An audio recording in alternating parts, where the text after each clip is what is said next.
Okay, so this is our textbook pages 145, 144, and 145. It is day 4. So it asks for number 17, what order pair is a solution to this system of equations? That's all it is a system of equations. So what I can see is I need to first decide how am I going to solve this system. I'm going to use graphing if both of my equations are either already in slope-intercept form. So use graphing when you got slope-intercept form.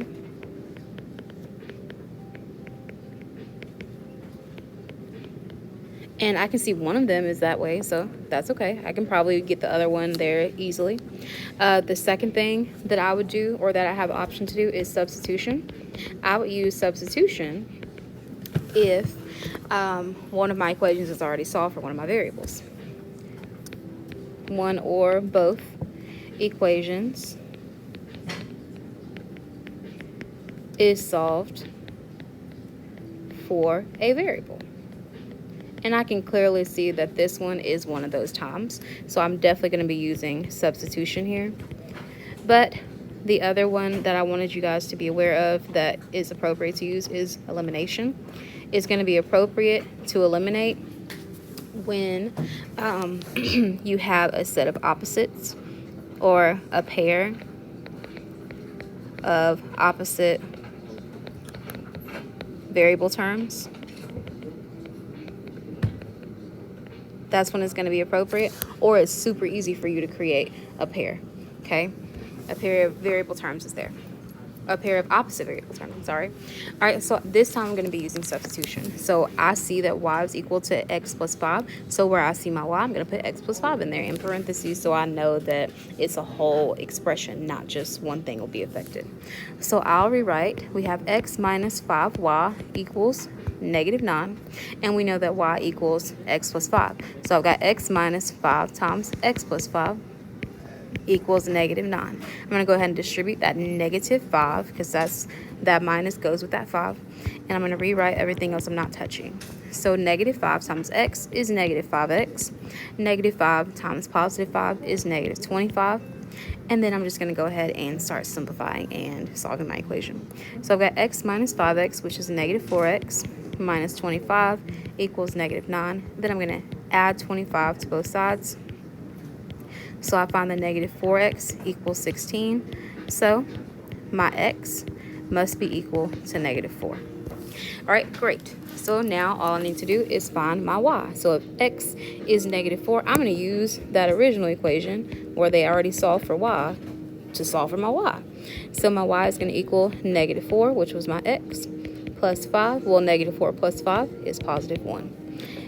And the last thing we're going to do is I'm going to check my solution. And the solution I came up with was -4 comma y. I'm sorry, -4 comma 1. I'm just going to check it using one of these equations. I'm going to use this top one or this one here because it's so simple. So my y is 1. My x is -4. And I've got plus 5. Well, -4 plus 5 is 1. And 1 equals 1. That's a true statement. So I know for a fact that my solution is correct. All right, and that is it for number 17.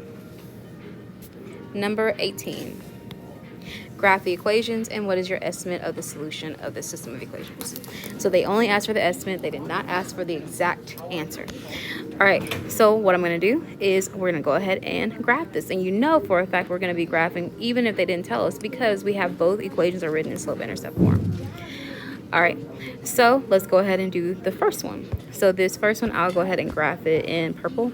So I start at -2, and then I go up 3, 1, 2, 3, and over 1. And then I keep doing that until I find my pattern so I can draw my line. All right, so I go ahead and draw my line. All right, and the other one, this is my purple one. And then I'll just go ahead and make a red one. And so this one, if I don't have a y-intercept, because you know it's always y equals mx plus b. B is where I begin my graph, and m is how I move. So begin is my y-intercept. I begin at my y-intercept, and I move with my slope. All right, so I don't have a b, so that means what's in there, well, it's right there in its place. I just have a placeholder 0. So I start at 0 here, and then my slope tells me to go down 2 and right 1, down 2, right 1, down 2, right 1. And I go the other way, down 2, or up 2, left 1, up 2, left 1. And then I'm going to go ahead and connect my points. And we see about where the solution should be. So my x values, or my x value for my solution, is going to lie between 0 and 1. And my y value is going to lie between 0 and -1. Or actually, it looks like it's almost exactly -1, so I'll say it's between -1 and 0. Okay? And that should be it for this one. So if I had to guess, the best guess I could make is that my solution is approximately 1/2, comma, -1. That's what it looks like. Okay? And I can say it's almost there. All right? And that's the best I can do here. All right. Thank you for that one. And last one, we have number 19. Which of these systems of equations has no solution? Remember, for no solution, let's just go through those numbers of solutions. We have, for one solution, the slopes don't match. Slopes do not match.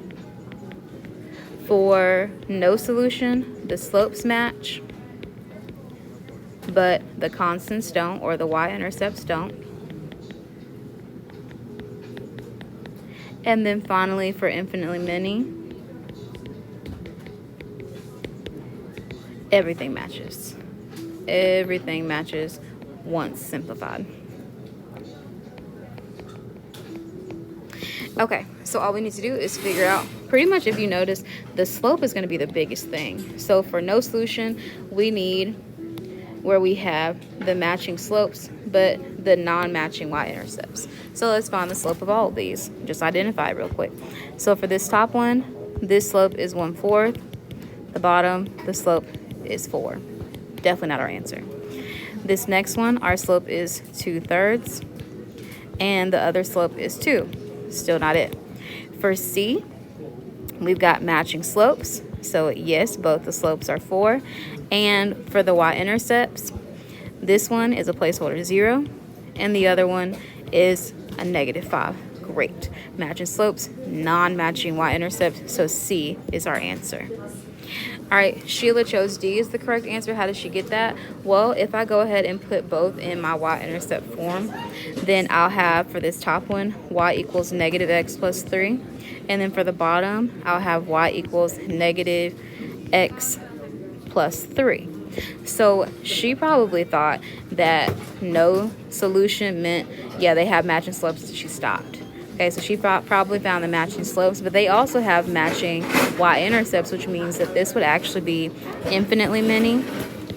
And she probably just got those mixed up because she stopped at finding the same slope. She stopped when she found matching slopes. And that is it for day 3. Thank you.